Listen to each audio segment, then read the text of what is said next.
মা বাবারা ছেলে মেয়েদের মধ্যে কার কোন যোগ্যতা তাকে ওইভাবে কাজে লাগাতে হবে। সবার এ প্লাস পাওয়ার কোনো দরকার নাই।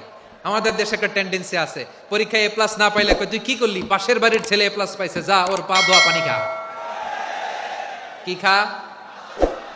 তা আমি ভাবছি যে পা ধোয়া এ প্লাস পাওয়া ছেলেদের পা ধোয়া পানির একটা পানির ব্র্যান্ড বানাইতে হবে, এরকম লেখা থাকবে এ প্লাস পাওয়া ছেলেদের পা ধোয়া পানি।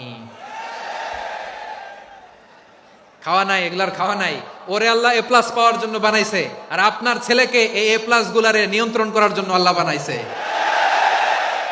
ওকে দিয়ে আল্লাহ কি করবে আপনি জানেনই না। একটা এ প্লাস, একটা এ গ্রেড একটা মানুষের জীবনকে ঠিক করে দিতে পারে না। আপনার ছেলেকে আল্লাহ অন্যদিকে যোগ্যতা দিয়েছে। ওদের মনোবল ভাঙবেন না, খবরদার খবরদার। ছেলে মেয়েদের মনোবল ভাঙবেন না। যাকে দিয়ে যেটা হবে তাকে দিয়ে সেটা করতে হবে, তার প্রতিভাকে সেভাবে কাজে লাগাতে হবে। তাহলে বাংলাদেশ, আমাদের এই জনসংখ্যা